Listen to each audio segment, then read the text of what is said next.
Hello everyone, so welcome back to the second lecture of digestion and absorption. Okay, so first lecture में हमने जो भी देखा था एक बार सबसे पहले उसको रिवाइज कर लेते हैं, फिर देखते हैं कि सेकंड लेक्चर में हमने क्या क्या देखना है. ओके, सो फर्स्ट लेक्चर में हमने डाइजेशन के बारे में देखा था कि आफ्टर ऑल डाइजेशन होता क्या.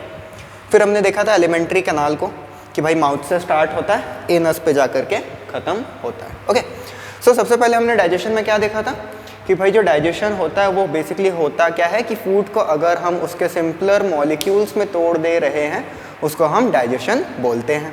ठीक है, दो तरीके की डाइजेशन हमने देखा था, एक मैकेनिकल एक बायोकेमिकल. ओके, एक था मैकेनिकल एक था बायोकेमिकल. बायोकेमिकल बोल लो या फिर एंजाइमेटिक बोल लो. ठीक है, मैकेनिकल डाइजेशन हमने कहाँ पर देखा था, माउथ में देखा था या फिर बक्कल कैविटी में देखा था. ठीक है, सो माउथ क्या था, anterior opening of our alimentary canal. Anus क्या था, posterior opening of our alimentary canal. Posterior मतलब पीछे का, एंटीरियर मतलब सामने का. ठीक है, अभी देखो जो मैकेनिकल डाइजेशन हो रहा था माउथ में दैट इज च्यूइंग. ठीक है, सो मैकेनिकल डाइजेशन में हमने क्या देखा था, च्यूइंग. ठीक है, चबाने को क्या बोलते हैं, मैकेनिकल डाइजेशन बोलते हैं. क्यों, क्योंकि उसमें भी हम जो फूड है उसको च्यू करके छोटे छोटे पार्टिकल्स में तोड़ रहे हैं, उसके सिंपलर पार्टिकल्स में तोड़ रहे हैं. ठीक है, छोटे फॉर्म में कन्वर्ट कर रहे हैं तो उसको भी हम मैकेनिकल डाइजेशन बोलेंगे. अभी च्यूइंग में देखो कि जब फूड को च्यू किया जाता है सलाइवा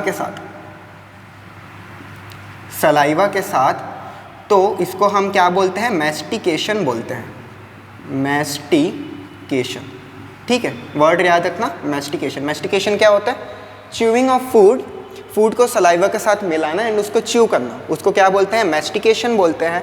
एंड जो फूड बनता है, जो हम निगलते हैं, उसको हम क्या बोलते हैं, बोलस बोलते हैं. ठीक है, ये जो फूड प्लस सलाइवा का जो मिक्सचर होगा, जो बनेगा, उसको हम क्या बोलेंगे, बोलस बोल देंगे. ठीक है, बोलस बोल देंगे. उसके बाद जो हम स्वेलो कर रहे हैं, निगल रहे हैं फूड को, उसको हम क्या बोलते हैं, डिग्ल्यूटेशन. तो स्वॉलोइंग को क्या बोलते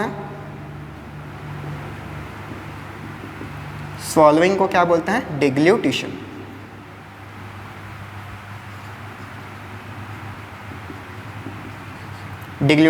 ठीक है, वर्ड याद रखना, मैस्टिकेशन हो गया, डिग्ल्यूटेशन हो गया. डिग्ल्यूटेशन मतलब स्वेलो करना. उसके बाद और एक चीज़ देखते हैं कि भाई डिग्ल्यूटेशन हम कर कैसे रहे हैं, स्वॉलो हम कर कैसे रहे हैं. ठीक है, सो वहाँ पर क्या होती है, मसल्स होती है जो कि कॉन्ट्रैक्ट करती है, जिसकी वजह से जो फूड है वो नीचे जाता है. वेव लाइक फॉर्म में मसल्स कॉन्ट्रैक्ट करती है हमारे कहाँ पर, ईसोफेगस में या फिर ईसोफेगस में. ठीक है, ईसोफेगस में मसल्स कॉन्ट्रैक्ट कर रही हैं, उसको हम क्या बोलते हैं, पेरिस्टाल्सिस मूवमेंट.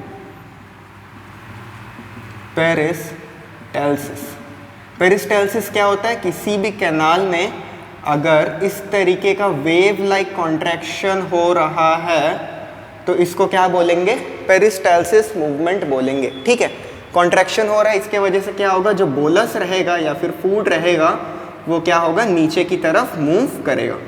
ठीक है, एंड ये सिर्फ और सिर्फ ईसोफेगस में नहीं होता है, ये हमारे स्टमक में भी होता है, ये हमारे स्मॉल इंटेस्टाइन में भी होता है, ये हमारे लार्ज इंटेस्टाइन में भी होता है. ठीक है, सो पेरिस्टाल्सिस मूवमेंट क्या होता है, पेरिस्टाल्सिस क्या होता है, वेव लाइक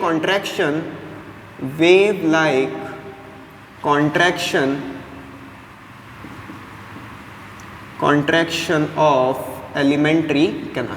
ठीक है, wave like contraction of alimentary canal को हम क्या बोलते हैं, पेरिस्टाल्सिस बोलते हैं. ठीक है, सो हमने 3 वर्ड देखा, that is mastication, deglutition and peristalsis. ठीक है, पेरिस्टाल्सिस जो है वो पूरे के पूरे एलिमेंट्री कैनाल में होता है.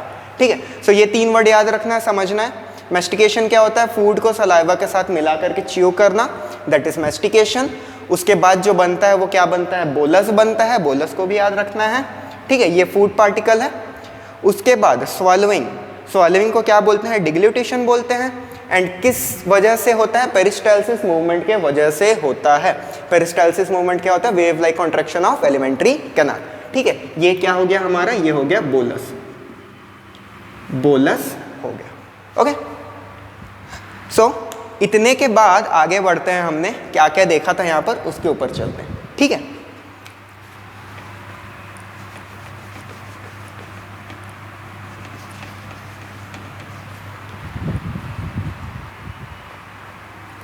सो हमने मैस्टिकेशन देख लिया, बोलस देख लिया, पेरिस्टालसिस मूवमेंट देख लिया, ठीक है। उसके बाद आगे बढ़ते हैं। तो हमने और क्या देखा था, ये हमारा माउथ था, ठीक है। माउथ में हमने देखा था बक्कल कैविटी। बक्कल कैविटी में हमारे पास क्या थे, टीथ थे और टंग थे। टंग जो था एक मस्कुलर ऑर्गन होता है जो कि एंटीरियरली फ्री होता है। एंटीरियरली फ्री मतलब सामने से आगे की तरफ से फ्री रहता है, एंड पोस्टीरियरली अटैच्ड रहता है to the floor of buccal cavity, ठीक है। बक्कल कैविटी के फ्लोर से अटैच्ड रहता है। नेक्स्ट हमने देखा था टीथ। अभी अगर हम टीथ की बात करते हैं, ह्यूमंस में टीथ की बात करते हैं, तो हमने देखा था कि जो टीथ है ह्यूमंस का वो क्या है, जॉ बोन में एम्बेडेड होता है। जॉ बोन में एम्बेडेड होता है अगर कोई टीथ, तो उसको हम क्या बोलते हैं, थीकोडोंट। थीकोडोंट, ठीक है। एंड हमारे जॉ बोन का नाम क्या था, मैक्सिला मैंडिबल, ठीक है। लोअर जॉ बोन को मैंडिबल बोलते हैं, अपर जॉ बोन को मैक्सिला बोलते हैं, ठीक है।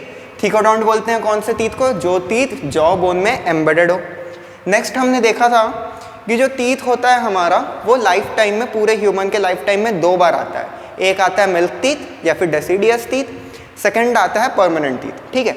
सो 2 बार आता है हमारे पूरे लाइफ टाइम में टीथ, तो हम उसको क्या बोलते हैं, डाइफायोडोंट, ठीक है। सो हमारा टीथ और किस तरीके का होता है, diphyodont.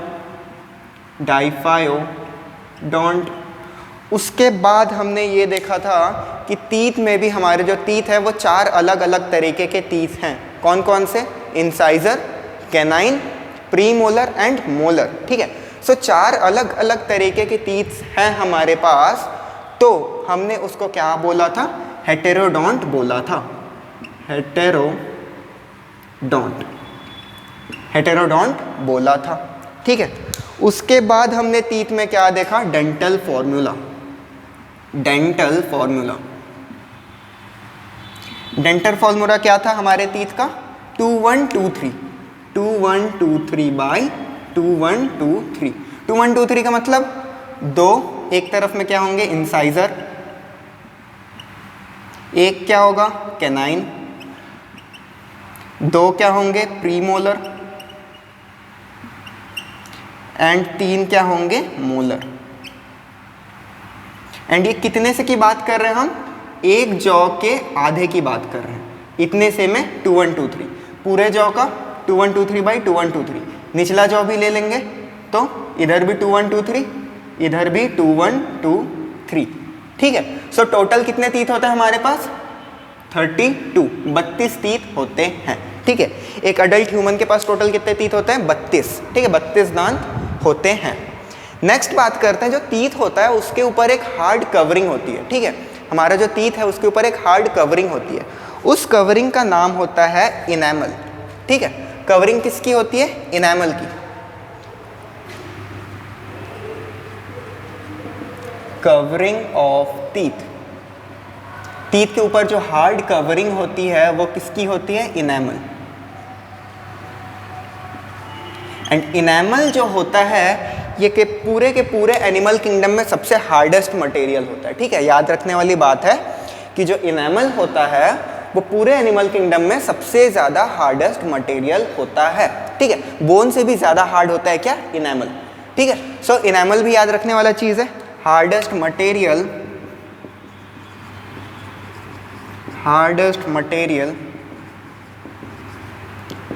In animal kingdom,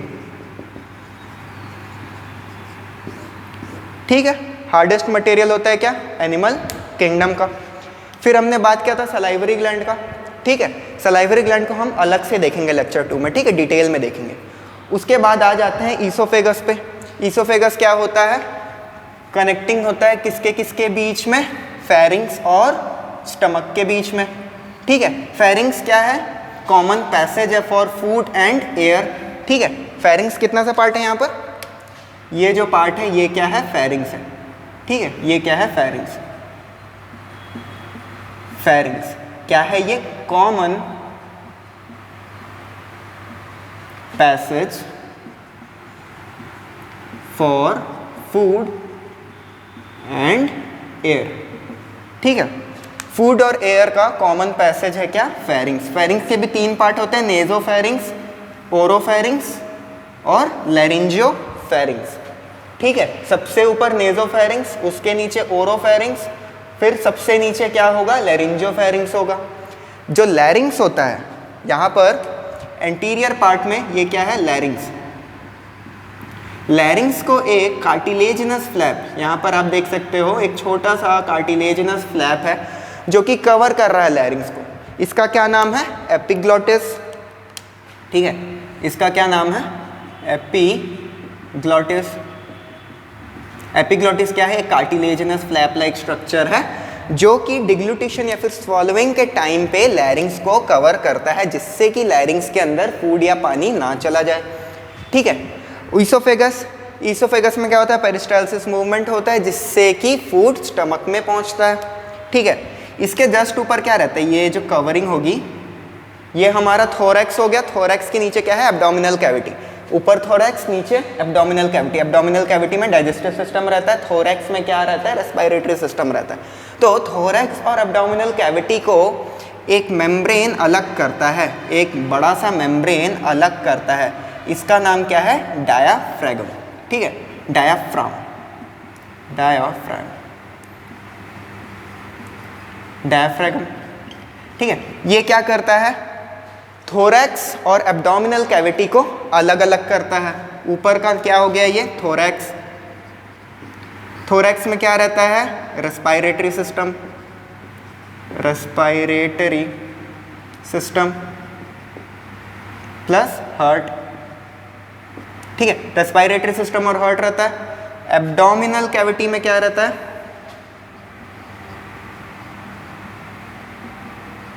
abdominal cavity में क्या रहता है? Digestive system.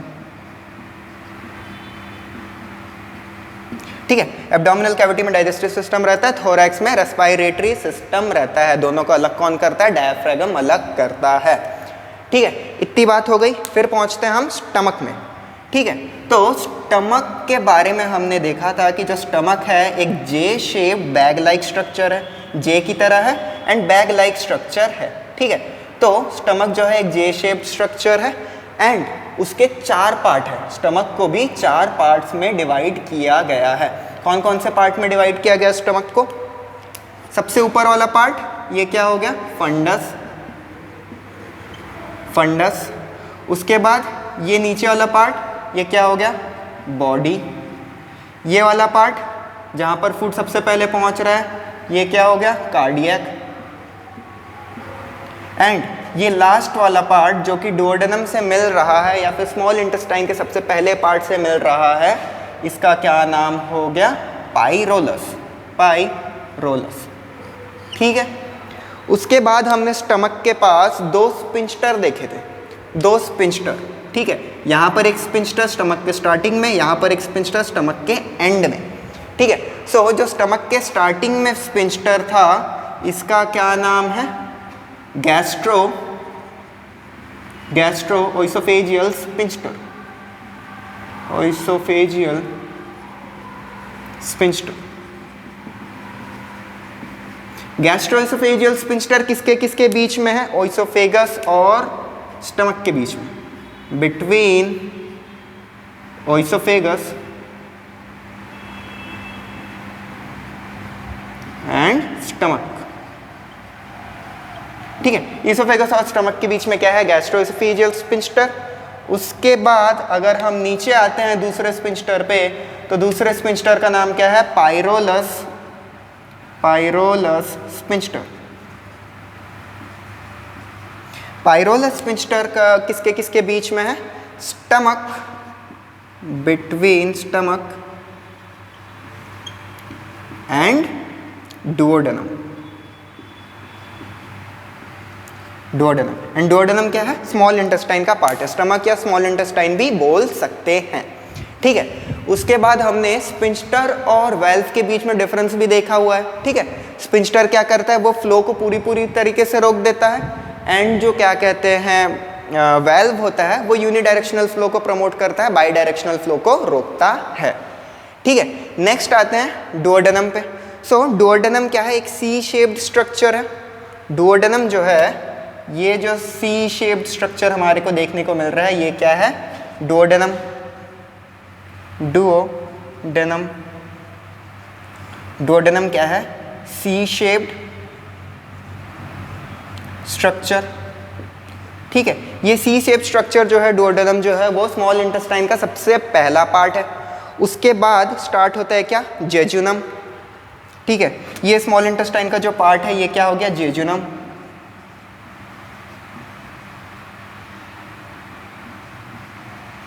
जेजुनम, ये क्या है, कॉइल्ड स्ट्रक्चर है,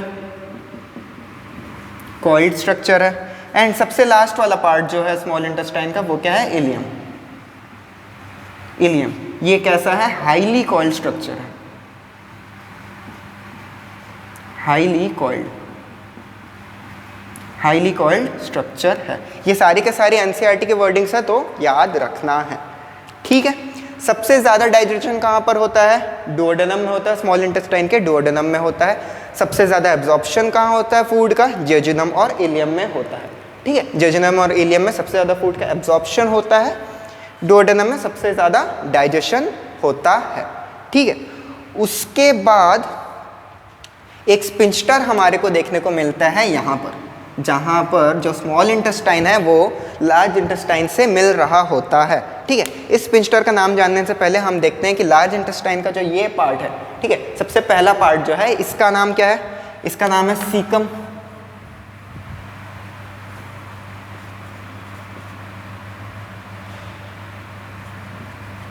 सीकम, सीकम क्या है, एक ब्लाइंड सैक है।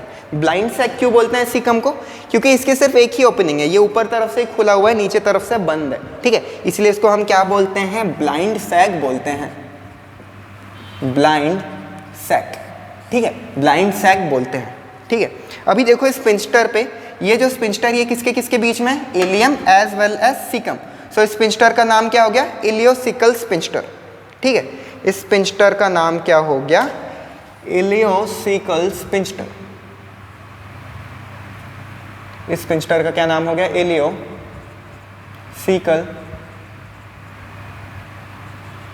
स्पिंस्टर।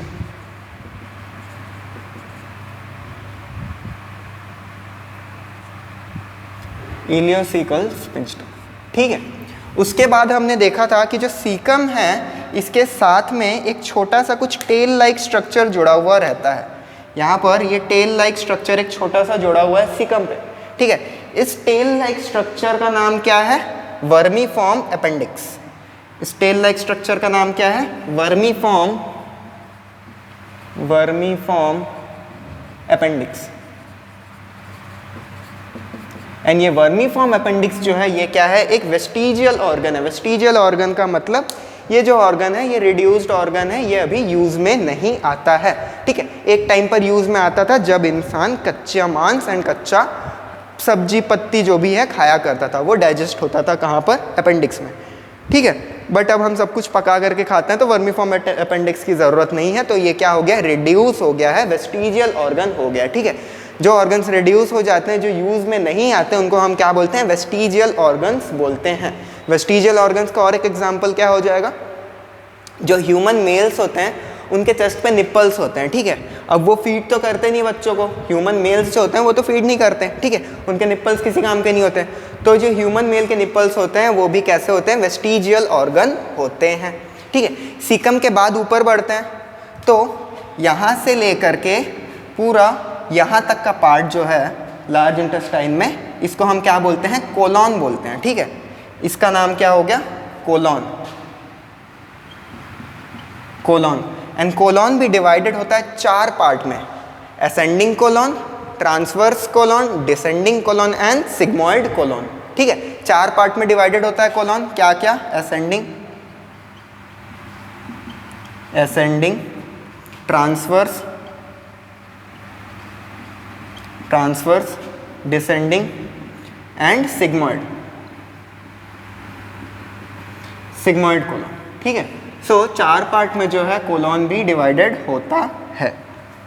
उसके बाद आगे बढ़ते हैं तो ये क्या हो गया, ये हो गया हमारा रेक्टम। जहाँ पर जो है फीकल मैटर है वो आकर के स्टोर होता है। एंड जो लास्ट हो गया पोस्टीरियर ओपनिंग, इसको हम क्या बोलते हैं, एनस। एनस, ठीक है, एनस, जहाँ पर से हम फीकल मैटर को निकालते हैं एंड उसको क्या बोला जाता है बायोलॉजिकल टर्म्स में, डिफिकेशन। ठीक है, सो इतना हो गया हमारा फर्स्ट लेक्चर का रिवीजन। फर्स्ट लेक्चर में हमने एलिमेंट्री कैनाल को देखा था। अभी सेकंड लेक्चर में हम देखते हैं कि एलिमेंट्री कैनाल के लेयर्स कौन कौन से होते हैं। ठीक है, जो यहाँ से ईसोफेगस से लेकर के एनस तक है उसमें लेयर्स होते हैं, 4-5 लेयर्स होते हैं। हम उन लेयर्स को देखते हैं। उसके बाद आगे बढ़ते हैं ग्लैंड्स की तरफ। सलाइवरी ग्लैंड्स को फिर से डिस्कस करेंगे, फिर लिवर को डिस्कस करेंगे, गॉल ब्लैडर को डिस्कस करेंगे, पैनक्रियास को डिस्कस करेंगे, स्टमक के जो ग्लैंड्स होते हैं उनको डिस्कस करेंगे, डुओडेनम में जो ग्लैंड्स होते हैं उनको डिस्कस करेंगे। ठीक है, उसके बाद हम देखेंगे जो डाइजेस्टेड फूड है उसकी एब्जॉर्प्शन को भी देखेंगे। ठीक है, सो नेक्स्ट टॉपिक हम स्टार्ट करते हैं लेयर्स ऑफ गट। ठीक है, जो हमारा गट है, एलिमेंट्री कैनाल है, उसका जो लेयर्स होते हैं उसमें कौन कौन से लेयर्स होते हैं उसकी बात करते हैं। ठीक है, सो सबसे पहली बात, यहाँ पर जो डायग्राम बना हुआ है हमारे गट का वो ट्रांसवर्स सेक्शन है। ठीक है, ट्रांसवर्स व्यू में देख रहे हो। ट्रांसवर्स व्यू का मतलब ये हमारा एलिमेंट्री कैनाल एक पाइप की तरह लंबा सा, इसको हम बोलेंगे लैटरल व्यू। और अगर हम इसको इस तरीके से सामने से देख रहे हैं, कट करके सामने से देख रहे हैं, इसको हम क्या बोलेंगे, ट्रांसवर्स व्यू बोल देंगे। ठीक है, सो हमने क्या किया है, एलिमेंट्री कैनाल को बीच से कट किया है एंड फिर उसको सामने से देख रहे हैं, ट्रांसवर्स व्यू में देख रहे हैं। ठीक है, हम एलिमेंट्री कैनाल को इस तरीके से देख रहे हैं, ना कि इस तरीके से। ठीक है, हम इस तरीके से देख रहे हैं।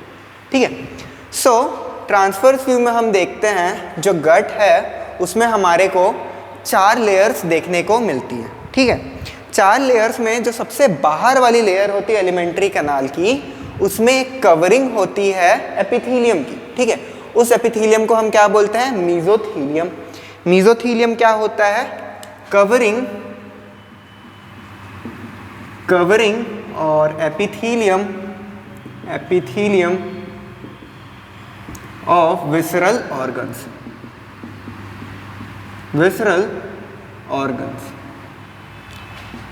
ठीक है, जो भी विसरल ऑर्गन्स होते हैं, विसरल ऑर्गन्स किसको बोलते हैं हम, हमारी बॉडी के अंदर जो भी सॉफ्ट ऑर्गन्स होते हैं हम उसको क्या बोलते हैं, विसरल ऑर्गन्स बोलते हैं, जैसे कि लंग्स, हार्ट, स्टमक, पूरा हमारा गट। ठीक है, सो विसरल ऑर्गन्स की जो एपिथेलियम होती है या फिर कवरिंग होती है उसको हम क्या बोलते हैं, मीजोथेलियम बोलते हैं। ठीक है, सो जो सीरोसा होता है वो किस चीज़ का बना होता है, मीजोथेलियम का बना होता है। ठीक है, सो सबसे आउटर कवरिंग किसकी होगी, सीरोसा की होगी।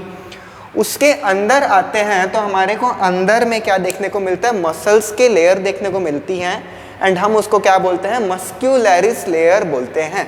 ठीक है, अभी मस्क्यूलरिस लेयर में हम देखते हैं कि बाहर की तरफ हमारे को लॉन्गिट्यूडिनल मसल्स देखने को मिलता है, ये बाहर की तरफ है, आउटर लॉन्गिट्यूडिनल मसल्स, एंड अंदर की तरफ हमारे को सर्कुलर मसल्स देखने को मिलता है, that is inner circular muscles. ठीक है, अभी आप बोलोगे कि भैया ये तो बाहर से सर्कल दिख रही है एंड ये तो लाइन दिख रही है, बट नहीं, याद करो हम ट्रांसवर्स व्यू में देख रहे हैं। अगर हम इसी को लैटरल व्यू में देखने लगते हैं तो हमारे को बाहर में कैसी दिखेंगी, ये लॉन्गिट्यूडिनल मसल्स देखने को मिलेंगी एंड अंदर की तरफ हमारे को कुछ इस तरीके की सर्कुलर मसल्स देखने को मिलेंगी।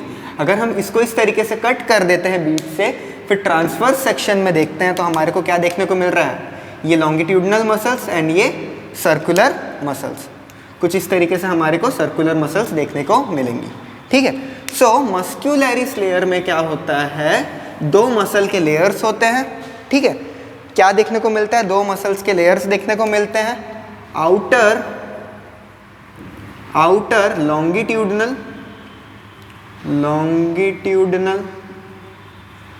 एंड इनर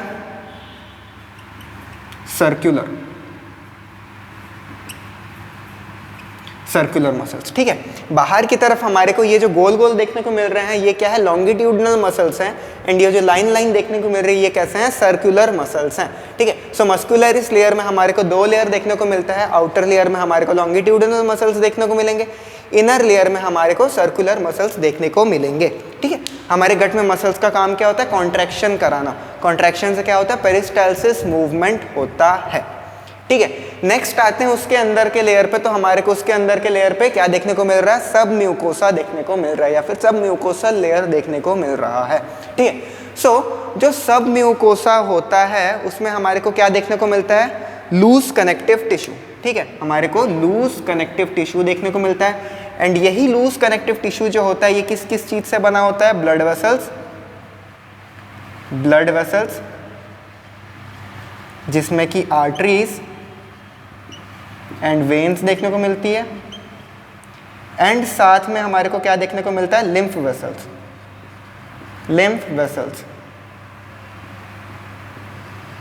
लिम्फ वेसल्स में क्या दौड़ता है, लिम्फ। एंड लिम्फ में क्या होता है, WBC, एंटीबॉडीज,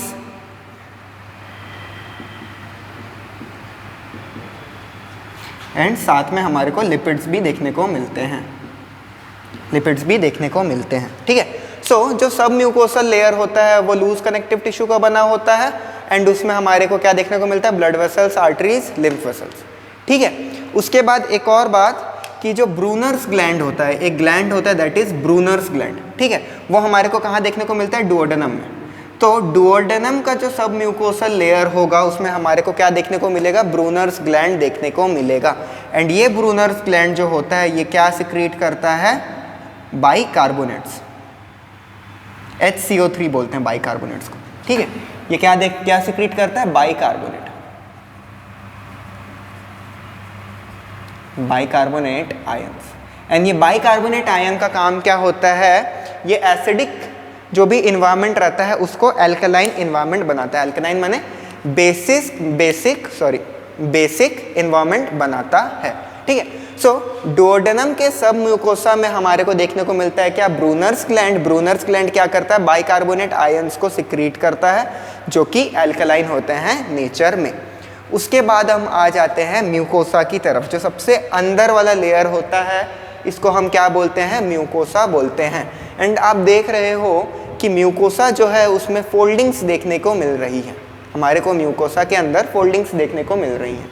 ये क्या करता है, ये सरफेस एरिया को बढ़ा देता है। अगर एक सिंपल सर्कल रहता है तो उसका सरफेस एरिया कम रहता है, बट अगर आप इस तरीके से फोल्ड बना रहे हो तो इसका सरफेस एरिया बढ़ जा रहा है। ठीक है, सरफेस एरिया बढ़ने से क्या हो रहा है कि जो स्मॉल इंटेस्टाइन में एब्जॉर्प्शन का एरिया है वो बढ़ जा रहा है।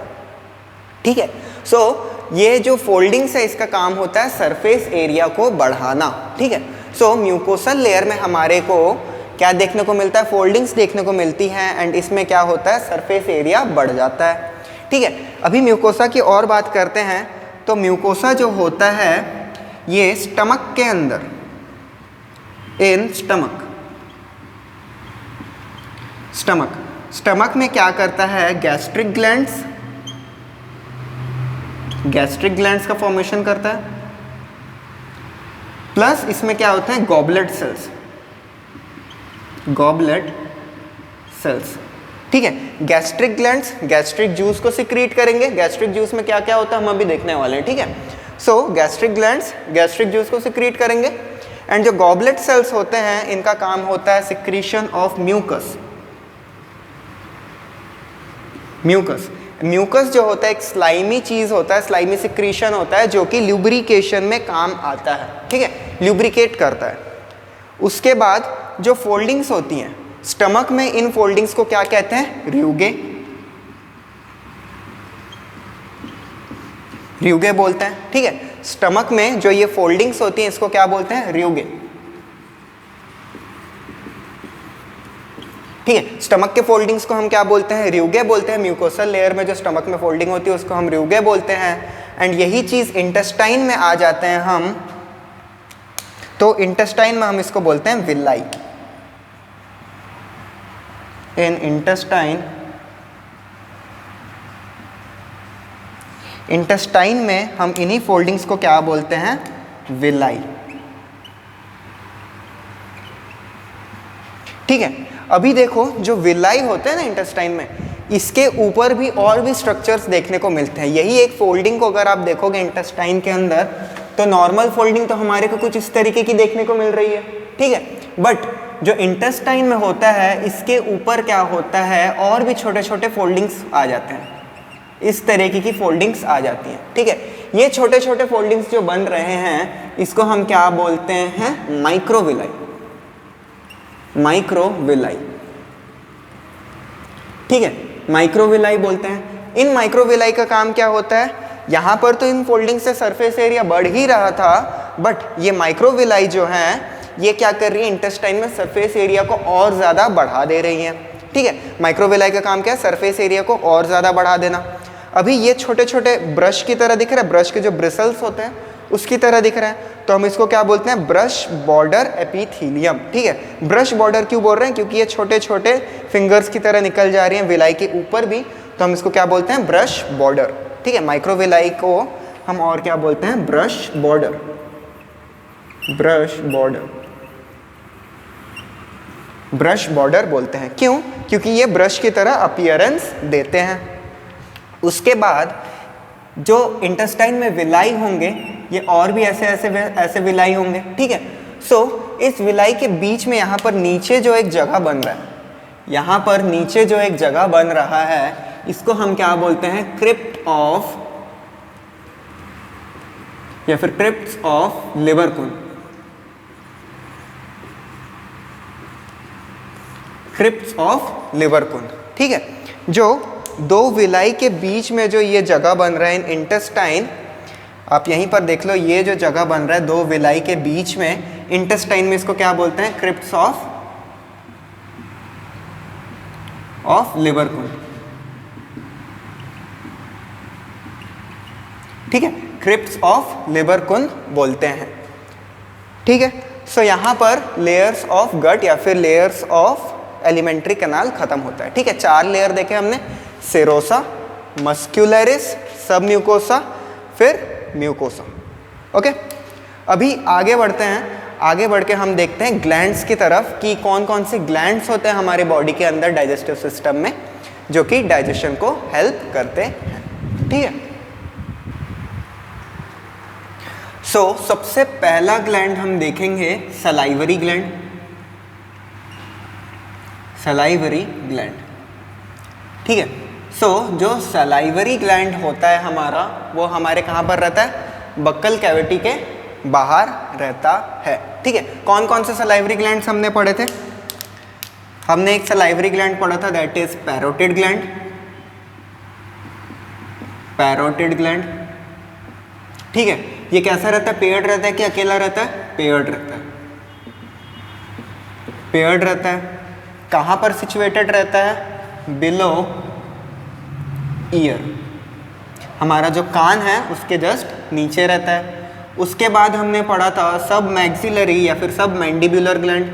सब मैक्सिलरी या फिर सब मैंडिबुलर, मैंडिबुलर ग्लैंड। ठीक है, ये कहाँ पर सिचुएटेड रहता है? बिलो जॉ या फिर लोअर जॉ, लोअर जॉ। ठीक है, अभी जो सब मैक्सिलरी या फिर सब मैंडिबुलर ग्लैंड रहता है ये भी कैसा रहता है? पेयर्ड रहता है। पेयर्ड रहता है, ठीक है, ये भी अकेला नहीं रहता है। उसके बाद हमने देखा था सब लिंगुअल ग्लैंड। सब लिंगुअल ग्लैंड, ये भी कैसा रहता है? पेयर्ड। पेयर्ड रहता है। कहाँ पर प्रेजेंट रहता है? बिलो टंग, टंग के नीचे प्रेजेंट रहता है। ठीक है, सो 3 ग्लैंड्स है, 3 पेयर्स ऑफ ग्लैंड्स है। ठीक है, तो सलाइवरी ग्लैंड जो है टोटल 6 होते हैं, 6 होते हैं, या फिर आप बोल सकते हो 3 पेयर्स होते हैं। ठीक है, 3 पेयर्स ऑफ सलाइवरी ग्लैंड्स होते हैं या फिर टोटल 6 सलाइवरी ग्लैंड्स होते हैं हमारे बॉडी में। ठीक है, क्या हो गया? पैरोटिड ग्लैंड, सब मैक्सिलरी या फिर सब मैंडिबुलर ग्लैंड, सब लिंगुअल ग्लैंड। ठीक है, तीनों ही कैसे रहते हैं? पेयर्ड रहते हैं। उसके बाद अगर हम बात करते हैं तो आप एक चीज़ समझो कि जो ये तीनों ही ग्लैंड है ये कहाँ पर रहते हैं? हमारे बक्कल कैविटी के बाहर रहते हैं। बक्कल कैविटी तो माउथ के अंदर वाला पार्ट, बट ये सारे ही ग्लैंड्स कहाँ हैं, बाहर है, ठीक है, बक्कल कैविटी के अंदर अपनी सिक्रीशंस दे रहे हैं, बट ये ग्लैंड्स कहाँ हैं, बाहर है, ठीक है। सो हम क्या बोलेंगे, सिचुएटेड या फिर ऑल आर situated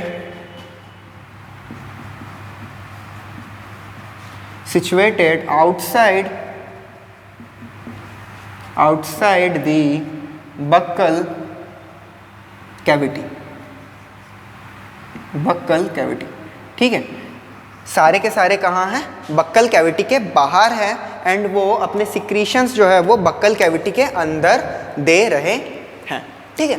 सो इसके बाद हम देखते हैं कि सलाइवा जो होता है उसके कंस्टिट्यूएंट्स क्या होते हैं, ठीक है। सलाइवा के अंदर क्या क्या रहता है हम ये देख लेते हैं।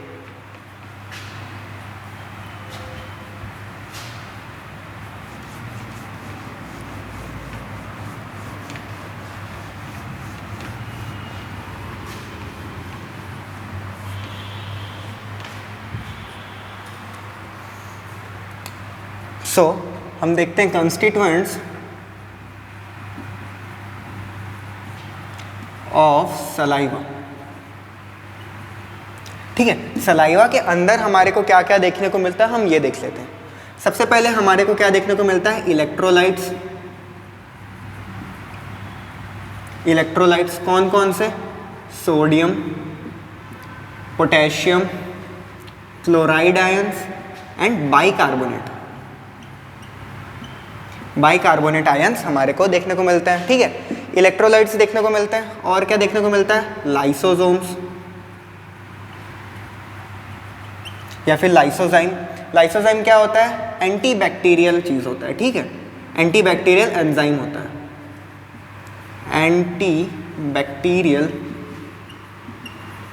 ठीक है, एंटीबैक्टीरियल होता है। जो भी बैक्टीरियाज हमारे मुंह के अंदर चले जाती है, माउथ के थ्रू अंदर जाती है, वहाँ पर लाइसोजाइम काम करता है, वो क्या करता है, बैक्टीरिया उसको किल करता है। उसके बाद हमारे को एक एंजाइम देखने को मिलता है, डाइजेस्टिव एंजाइम देखने को मिलता है, डाइजेस्टिव एंजाइम जिसका नाम होता है सलाइवरी अमाइलेज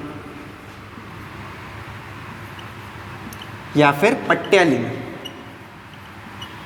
ठीक है। सलाइवरी अमाइलेज का एक और नाम क्या होता है, पट्टियालिन, ठीक है। ये क्या करता है, हमारे माउथ के अंदर ही डाइजेशन स्टार्ट कर देता है। जो बायोकेमिकल डाइजेशन होता है फिर एंजाइमेटिक डाइजेशन होता है वो हमारे माउथ के अंदर ही स्टार्ट कर देता है। जो स्टार्च आता है फूड के साथ, स्टार्च जो आता है फूड के साथ, ये सलाइवरी अमाइलेज क्या करता है, ये सलाइवरी अमाइलेज क्या करेगा, उसको माल्टोज में तोड़ देगा, माल्टोज क्या है, डाइसैकेराइड, ठीक है। स्टार्च क्या है, पॉलीसैकेराइड, माने जो ग्लूकोज हैं उसके लंबे चेन्स हैं, एंड उसको डाइसैकेराइड्स में दो के पार्ट में तोड़ देगा, दैट इज माल्टोज, ठीक है। कौन से पीएच में करता है, 6.8, पीएच क्या है, 6.8। सो हमारे सलाइवा का पीएच क्या होता है, 6.8, ठीक है, याद रखने वाली बात है। एंड यहाँ पर जो स्टार्च ये पूरे के पूरे स्टार्च को कन्वर्ट नहीं करता है, ये अबाउट 30% स्टार्च को माल्टोज में कन्वर्ट कर देता है, ठीक है। अबाउट 30% स्टार्च को ये माल्टोज में कन्वर्ट कर रहा है, कौन, सलाइवरी अमाइलेज। सलाइवरी अमाइलेज का एक और नाम क्या है, पट्टियालिन, ठीक है। याद रखने वाली बात, पीएच क्या हो गया, 6.8, ठीक है। सो सलाइवा में क्या क्या रहते हैं, इलेक्ट्रोलाइट्स रहते हैं, sodium, potassium, chloride ions and bicarbonate ions. Lysozyme रहते हैं जो कि एंटीबैक्टीरियल होता है, एक डाइजेस्टिव एंजाइम होता है जिसका नाम सलाइवरी अमाइलेज है, या फिर हम उसको क्या बोलते हैं, पट्टियालिन बोलते हैं। 30% स्टार्च को वो माल्टोज में कन्वर्ट करता है। स्टार्च क्या है, पॉलीसैकेराइड है, माल्टोज क्या है, डाइसैकेराइड है। कौन से पीएच पे काम करता है, 6.8 पीएच पे काम करता है, ठीक है। सो सलाइवरी ग्लैंड्स के बाद हम नीचे आते हैं तो स्टमक में पहुंचते हैं। स्टमक में हम देखते हैं कि जो म्यूकोसल लेयर होता है स्टमक का, अभी हमने देखा था कि म्यूकोसल लेयर में स्टमक के क्या होता है, गैस्ट्रिक ग्लैंड होता है, ठीक है। सो गैस्ट्रिक ग्लैंड की अगर हम बात करें तो म्यूकोसल लेयर में हमें गैस्ट्रिक ग्लैंड्स देखने को मिलते हैं। गैस्ट्रिक ग्लैंड्स का स्ट्रक्चर कुछ इस तरीके का होता है, ठीक है। ये छोटे छोटे बहुत सारे सेल्स होते हैं, अलग अलग तरीके की सेल्स होते हैं, ठीक है। उसमें एक तरीके का सेल होता है जिसका नाम होता है म्यूकस नेक सेल, ठीक है। म्यूकस नेक्स्ट सेल के नाम से हमारे को पता लग रहा है कि म्यूकस नेक्स्ट सेल क्या सिक्रीट करता है, म्यूकस सिक्रीट करता है, म्यूकस सिक्रीट करता है। एंड इस म्यूकस का क्या काम होता है, ल्यूब्रिकेशन का काम होता है, ठीक है।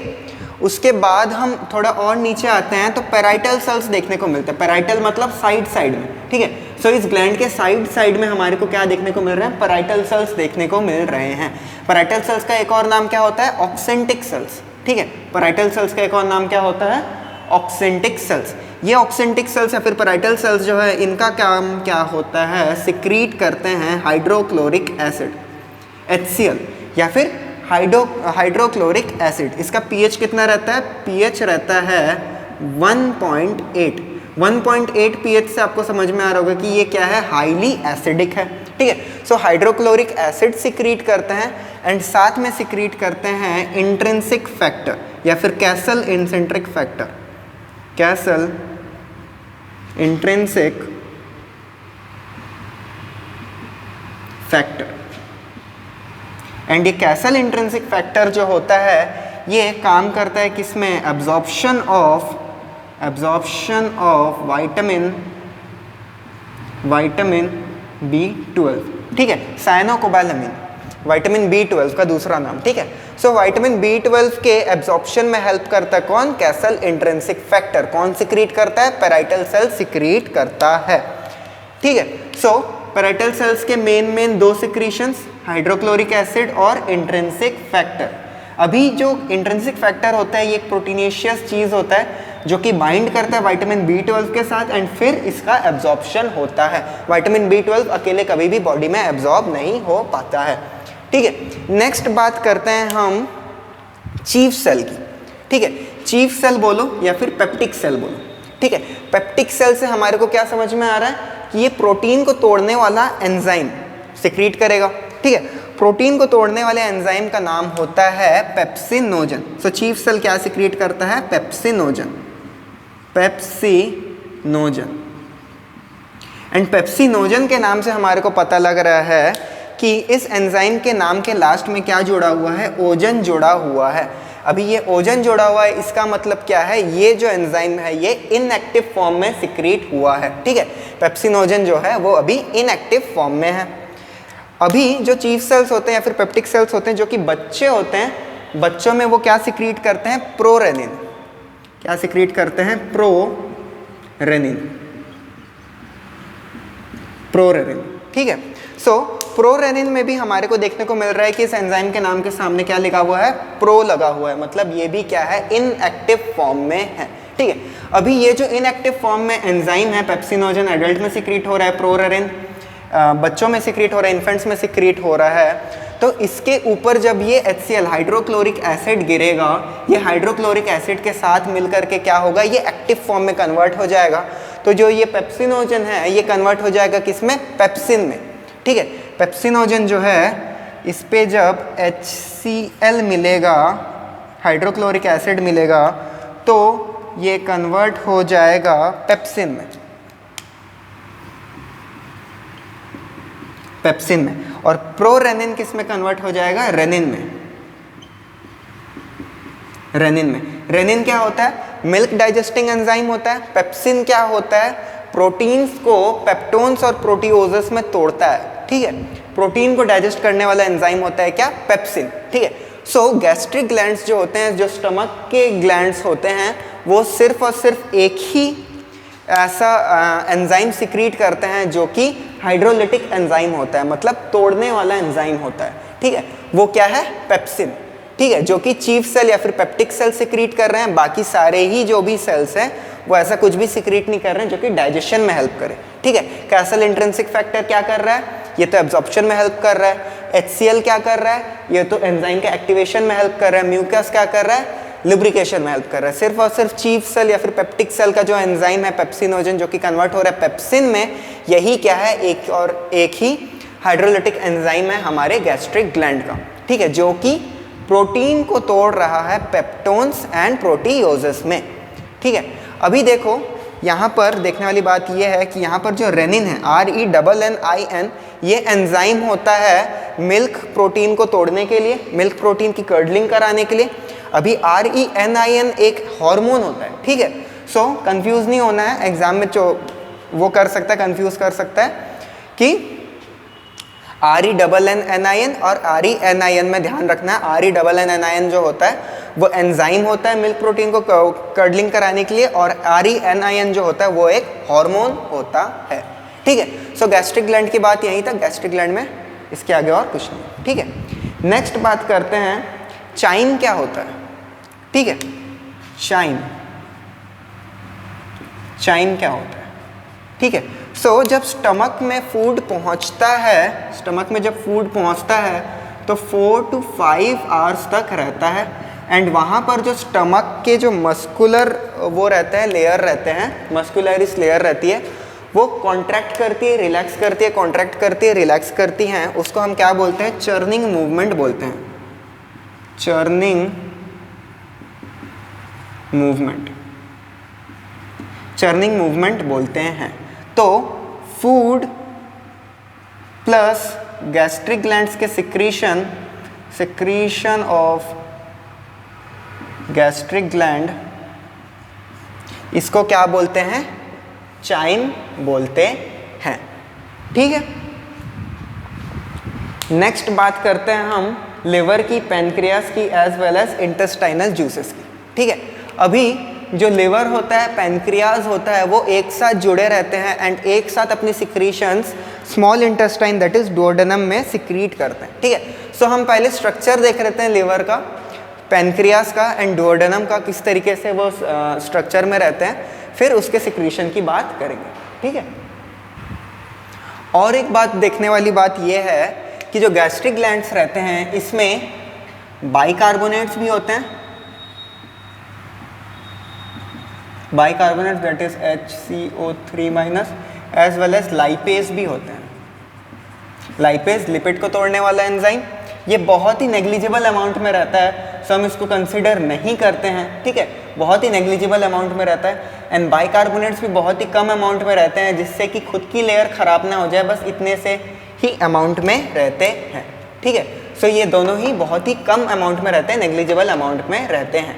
सो हमारे को मेजर यही याद रखना है। अगर पूछता है कि हाइड्रोलिटिक एंजाइम कौन सा होता है, तो सिर्फ एक ही हाइड्रोलिटिक एंजाइम हम बोलते हैं, दैट इज पेप्सिन। लाइपेज भी हाइड्रोलिटिक एंजाइम होता है, बट लाइपेज को हम नहीं बोलते हैं, क्यों? क्योंकि ये बहुत ही नेग्लिजिबल अमाउंट में होता है, ठीक है। अभी ग्लैंड्स में नेक्स्ट आगे बढ़ते हुए हम देखते हैं लिवर के स्ट्रक्चर को, ठीक है, गॉल ब्लैडर के स्ट्रक्चर को, पैनक्रियास के स्ट्रक्चर को, एज वेल एज डुओडेनम के स्ट्रक्चर को, ठीक है।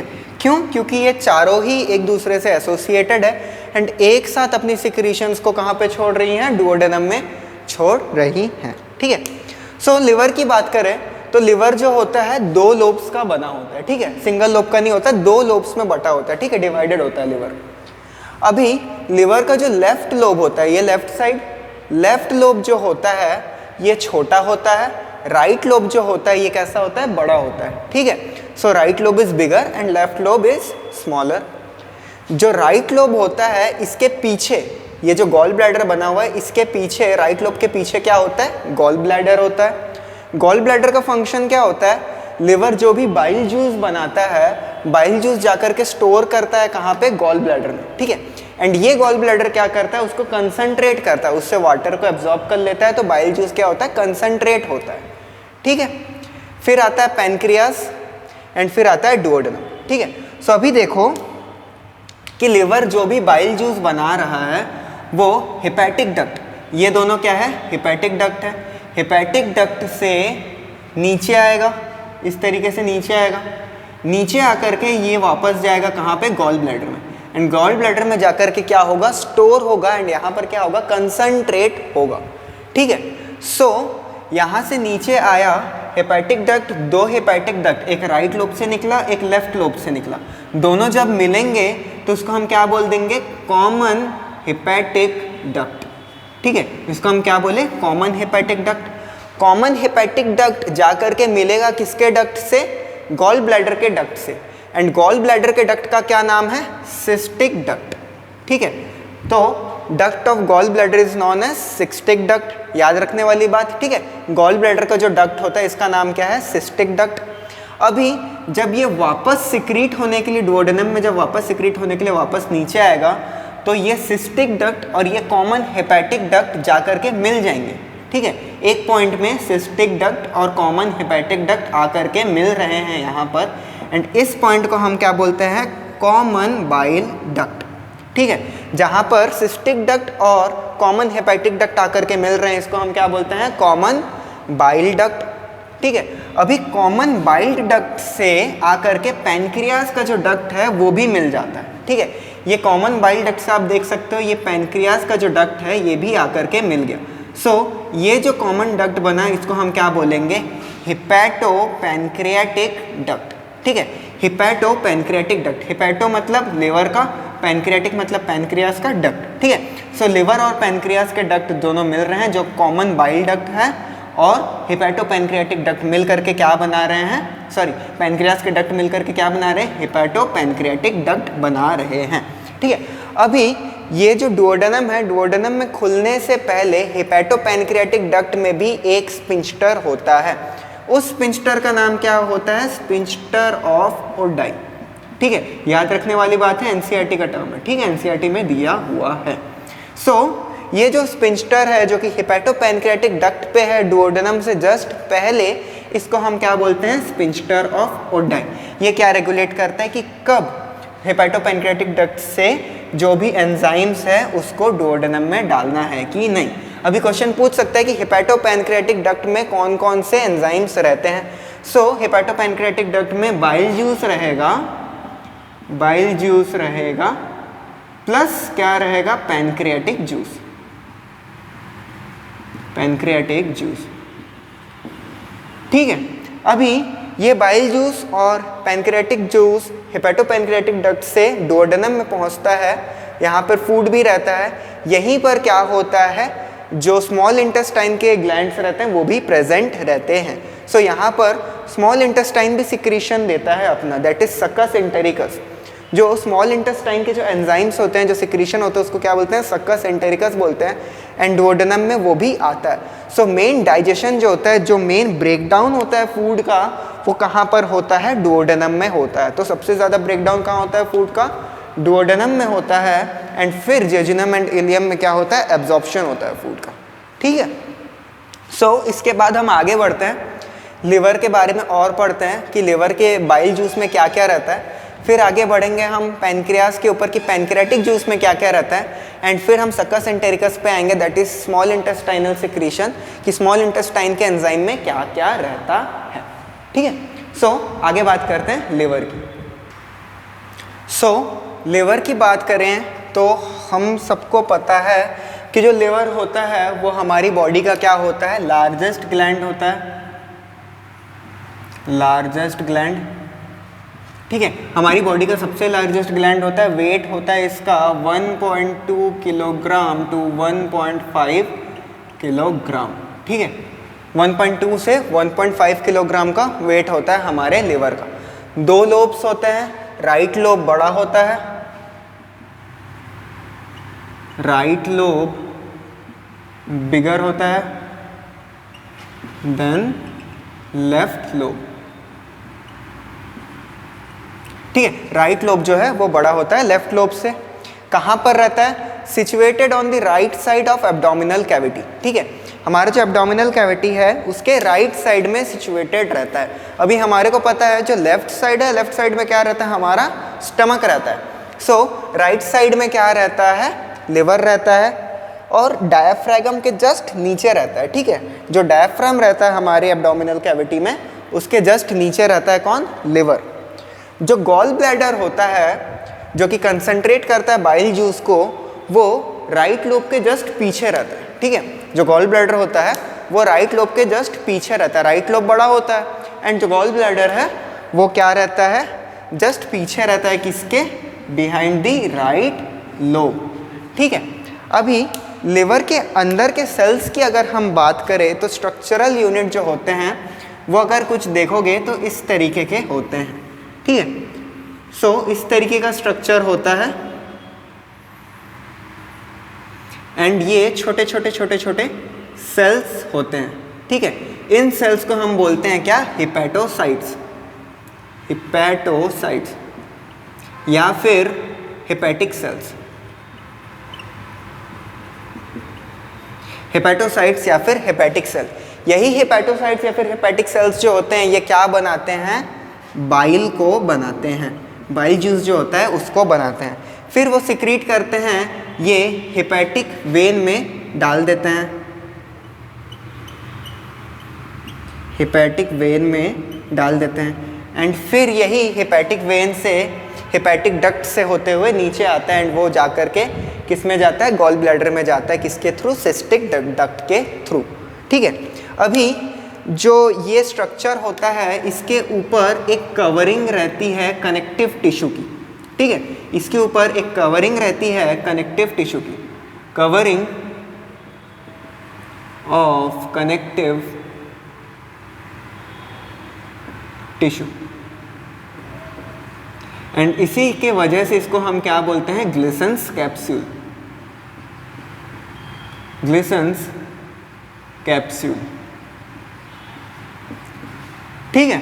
सो जो स्ट्रक्चरल यूनिट रहता है जहाँ पर हेपेटोसाइट्स रहते हैं या फिर हेपेटिक सेल्स रहते हैं उसके ऊपर एक कवरिंग रहती है किसकी, कनेक्टिव टिश्यूज़ की, एंड इसी कनेक्टिव टिश्यूज़ के कवरिंग को हम क्या बोलते हैं, ग्लिसन्स कैप्सूल, ठीक है। सो लिवर में याद रखने वाली बात क्या है, ग्लिसन्स कैप्सूल किससे बना होता है, कनेक्टिव टिश्यू का कवरिंग होता है, 2 लोब्स होता है, राइट लोब बड़ा होता है, लेफ्ट लोब से कहाँ पर रहता है, राइट साइड में रहता है, एब्डोमिनल कैविटी के। जो गॉल ब्लैडर रहता है वो किसके पीछे रहता है, राइट लोब के पीछे रहता है। सिक्रीशन की बात करें तो हम अब बाइल के कंस्टिट्यूएंट्स को देख लेते हैं, ठीक है।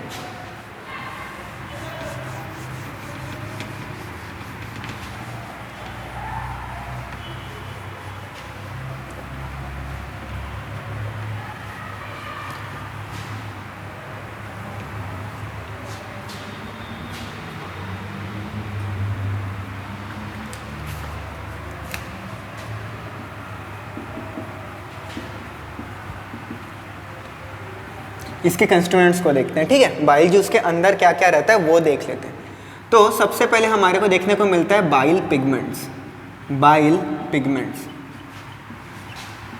बाइल पिगमेंट्स में क्या रहता है, बिलिरुबिन एंड बिलीवर्डिन,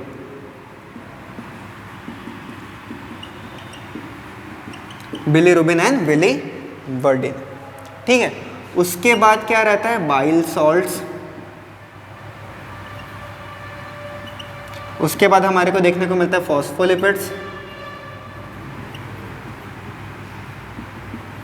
एंड हमारे को देखने को मिलता है कोलेस्ट्रॉल, ठीक है।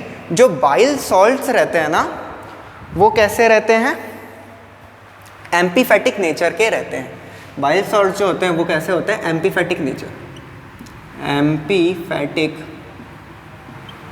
नेचर, ठीक है। एम्पीफैटिक नेचर का मतलब क्या होता है, ऐसा मॉलिक्यूल जिसमें हाइड्रोफोबिक पार्ट भी हो, हाइड्रोफोबिक पार्ट भी हो as well as hydrophilic part भी हो, हाइड्रोफिलिक। अभी हाइड्रोफोबिक का मतलब जो पानी से भागता हो, डरता हो, हाइड्रोफिलिक का मतलब वाटर लविंग, जो पानी के साथ रहता हो, ठीक है। सो बाइल सॉल्ट्स जो होते हैं वो एम्पीफैटिक नेचर के होते हैं, उसमें हाइड्रोफोबिक पार्ट भी होता है, हाइड्रोफिलिक पार्ट भी होता है। बाइल सॉल्ट का स्ट्रक्चर अगर हम देखें तो कुछ इस तरीके का होता है,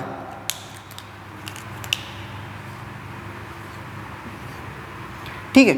ये स्ट्रक्चर हो गया बाइल सॉल्ट का, बाइल सॉल्ट का स्ट्रक्चर, ठीक है। यहाँ पर जो ये ब्लू ब्लू से देखने को मिल रहा है आपको, ये होता है हाइड्रोफिलिक एंड ये जो बड़ा सा ब्लैक वाला स्ट्रक्चर है ये हो गया हाइड्रोफोबिक,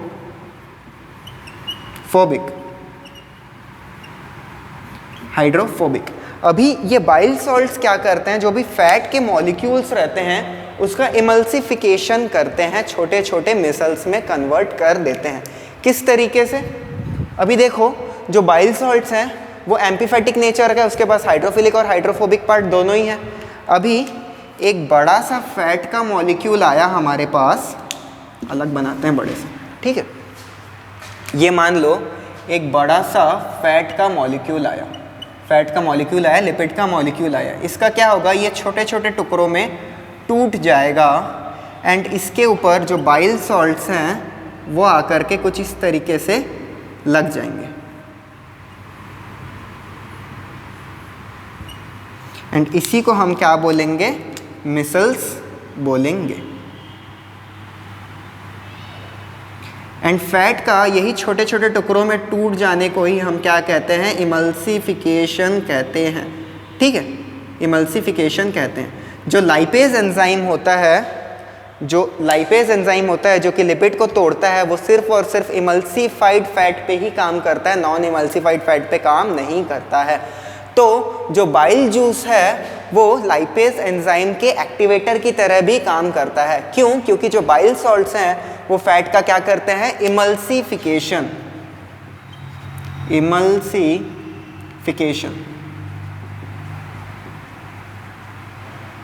इमल्सिफिकेशन करते हैं। उससे क्या होता है, बाइल सॉल्ट्स आकर के इस तरीके से मिसल्स की फॉर्मेशन करते हैं।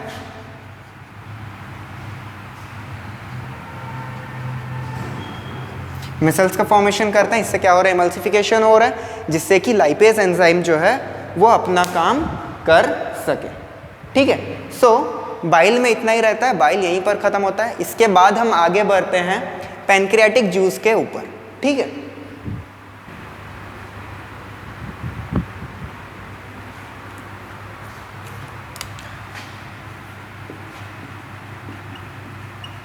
सो पैनक्रियास की अगर हम बात करें तो पैनक्रियास जो होता है एक लॉन्ग लीफ लाइक स्ट्रक्चर होता है,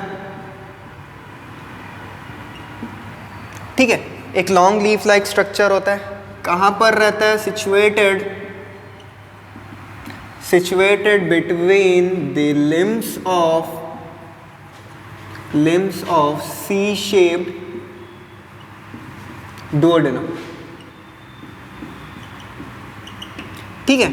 जो पैनक्रियास रहता है वो कहाँ पर रहता है, ये डुओडेनम हो गया एंड इसके बीच में ही रहता है पैनक्रियास, एक लीफ लाइक स्ट्रक्चर रहता है, ठीक है, लॉन्ग लीफ लाइक स्ट्रक्चर रहता है। तो जो पैनक्रियास होता है वो सिचुएटेड रहता है between the limbs of duodenum, ठीक है। आगे बढ़े हम पैनक्रियास के बारे में और बात करते हैं। तो जो पैनक्रियास होता है it is both exocrine and endocrine, ठीक है, एक्सोक्राइन एंड एंडोक्राइन दोनों होते हैं। एक्सोक्राइन का मतलब क्या होता है, ऐसा ग्लैंड जो कि सिक्रीशन बॉडी के एलिमेंट्री कैनाल में दे दे या फिर बाहर दे दे। एंड एंडोक्राइन का मतलब ये होता है ऐसा ग्लैंड जो कि अपना सिक्रीशन ब्लड के अंदर दे दे, ठीक है। सो एंडोक्राइन पार्ट सिर्फ और सिर्फ 1% होता है एंड एंडोक्राइन पार्ट जो होता है वो 99% होता है। जो एक्सोक्राइन पार्ट है वो क्या बनाता है, पैनक्रियाटिक जूस बनाता है, पैनक्रियाटिक जूस बनाता है। एंड जो एंडोक्राइन पार्ट होता है वो क्या बनाता है, हार्मोन बनाता है। कौन कौन से हार्मोन बनाता है,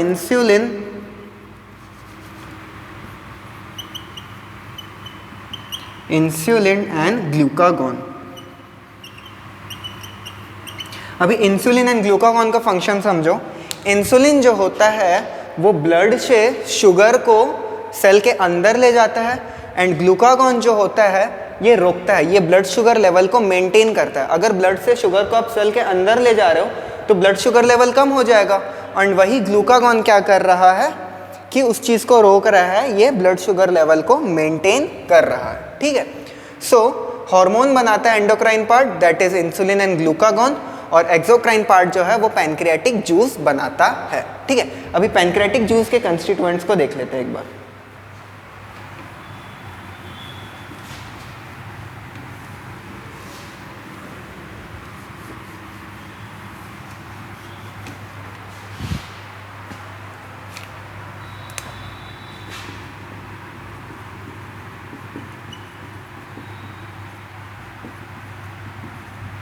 ठीक है, सो पैनक्रेटिक जूस में होता है trypsinogen,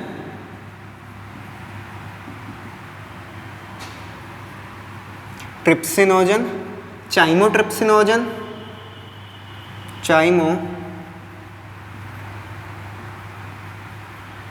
चाइमोट्रिप्सिनोजन and procarboxypeptidase. ठीक है, साथ में होता है एमाइलेज, लाइपेज, न्यूक्लियेज और होता है bicarbonates and mucus and bicarbonates. ठीक है, अभी यहाँ पर आप फिर से देख रहे हो कि ये जो एंजाइम्स है, इन एंजाइम्स के नाम के पीछे क्या जुड़ गया, ओजन जुड़ गया, एंड एक के नाम के सामने क्या जुड़ गया, प्रो जुड़ गया। इसका मतलब क्या हुआ, ये तीनों ही एंजाइम्स जो है ये कैसी हैं, अभी इनएक्टिव स्टेट में हैं। ये तीनों ही एंजाइम क्या है, इनएक्टिव स्टेट में है। ठीक है, एंड ये तीनों ही एंजाइम ट्रिप्सिनोजन, चाइमोट्रिप्सिनोजन एंड प्रोकार्बोक्सीपेप्टाइडेज ये प्रोटीन को तोड़ने वाले एंजाइम्स हैं। ठीक है, अमाइलेज स्टार्च को तोड़ेगा, कार्बोहाइड्रेट को तोड़ेगा, लाइपेज लिपिड को तोड़ेगा एंड न्यूक्लियस न्यूक्लिक एसिड्स को तोड़ेगा। ठीक है, अभी देखो जो ये ट्रिप्सिनोजन, चाइमोट्रिप्सिनोजन एंड प्रोकार्बोक्सीपेप्टाइडेज है, ये किस तरीके से एक्टिवेट होता है।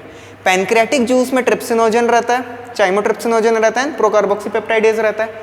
जो सक्कस इंटेरिकस रहता है या फिर इंटेस्टाइनल जूस रहता है, उसमें क्या रहता है, एंटेरोकाइनेज। ठीक है, जो इंटेस्टाइनल जूस रहता है, इंटेस्टाइनल जूस या फिर आप बोल लो सक्कस इंटेरिकस, सक्कस इंटेरिकस में एक एंजाइम रहता है, वो है एंटेरोकाइनेज।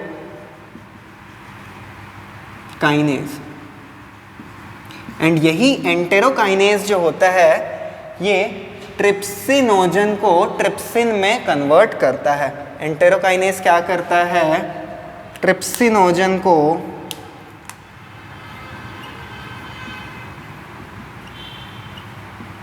ट्रिप्सिन, एक्टिव ट्रिप्सिन में कन्वर्ट करता है।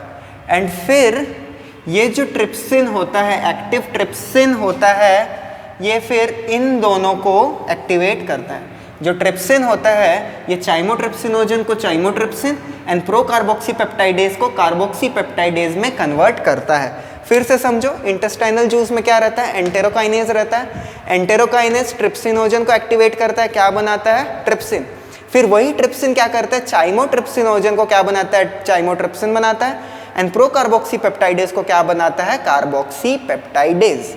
ठीक है, सो पैनक्रियास में, पैनक्रेटिक जूस में इतना ही रहता है। क्या क्या रहता है, trypsinogen, chymotrypsinogen, procarboxypeptidase, amylase, lipase, nucleus and mucus और बाइकार्बोनेट आयंस। ठीक है, नेक्स्ट बात करते हैं हम इंटेस्टाइनल जूस की।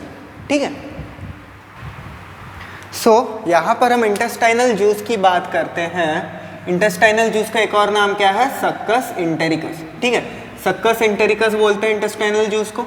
इंटेस्टाइनल जूस में क्या क्या रहता है, एंटेरोकाइनेज रहता है। अभी अभी हमने बात किया था, एंटेरोकाइनेज का काम क्या रहता है, ये ट्रिप्सिनोजन को कन्वर्ट करता है ट्रिप्सिन में। ठीक है, एंटेरोकाइनेज जो होता है ये म्यूकोसा से सिक्रेट होता है, म्यूकोसा से सिक्रीट होता है। ठीक है,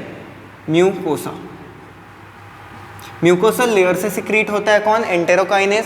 फिर रहता है डाइसैकेराइडेजेस। डाइसैकेराइडेजेस मतलब जो कार्बोहाइड्रेट को तोड़े। माल्टेज माल्टोज को ग्लूकोज में तोड़ेगा। उसके बाद सुक्रोज जो कि सुक्रेज जो कि सुक्रोज को तोड़ेगा एंड लैक्टेज जो कि लैक्टोज को तोड़ेगा। माल्टोज, सुक्रोज, लैक्टोज सभी क्या है, कार्बोहाइड्रेट के फॉर्म्स है। फिर रहेगा क्या, डाइपेप्टाइडेज जो कि क्या कहते हैं, प्रोटीन्स को तोड़ेगा। लाइपेज क्या करेगा, लिपिड्स को तोड़ेगा। न्यूक्लियोटाइडेज न्यूक्लियोटाइड्स को न्यूक्लियोसाइड्स में तोड़ेगा एंड न्यूक्लियोसाइड्स को क्या किस में तोड़ देगा, शुगर्स एंड नाइट्रोजन बेसिस में। ठीक है, उसके बाद रहेगा बाइकार्बोनेट आयन। हमने शुरुआत में पढ़ा था कि इंटेस्टाइनल सब म्यूकोसा में बाइकार्बोनेट छोड़ने वाला एक ग्लैंड होता है, उसका नाम क्या था, ब्रूनर्स ग्लैंड, ब्रूनर्स ग्लैंड।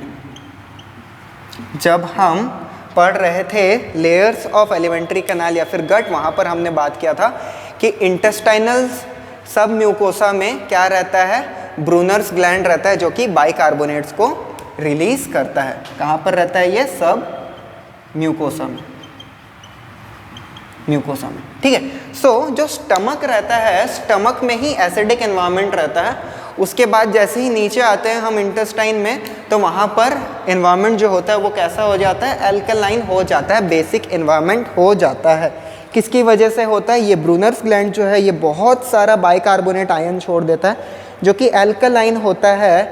तो क्या होता है फिर, जो भी एसिडिटी रहती है वो एल्कलाइन कंडीशन में चेंज हो जाती है, बेसिक बन जाती है, न्यूट्रलाइज कर देता है एसिड को।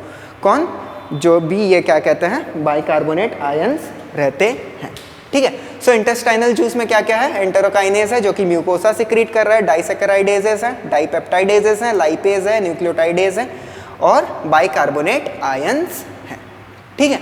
सो इंटेस्टाइनल जूस भी यहीं पर ख़त्म होता है। इसके बाद हमने देखना है क्या, फिजियोलॉजी ऑफ डाइजेशन, की माउथ से खाना अंदर जा रहा है। उसके बाद कौन कौन से जगह पर किस तरीके से क्या हो रहा है, डाइजेशन हो रहा है, कौन कौन सा एंजाइम कौन कौन से मैक्रोमोलिक्यूल को किस किस माइक्रोमोलिक्यूल में तोड़ रहा है, उसके कंपोनेंट्स में तोड़ रहा है, हम उसको देखेंगे। उसके बाद एब्जॉर्प्शन देखेंगे, फिर डाइजेशन रिलेटेड डिजीजेस देखेंगे, चैप्टर खत्म हो जाएगा, ठीक है। सो सेकंड लेक्चर के लिए इतना ही। आज हमने क्या देखा, सारे के सारे ग्लैंड्स के सिक्रीशंस को देखा। नेक्स्ट लेक्चर में हम देखेंगे कि किस तरीके से जो ये एंजाइम्स है ये मैक्रोमोलिक्यूल्स को तोड़ रहे हैं, उनके छोटे छोटे particles. Okay, so this is it, thank you.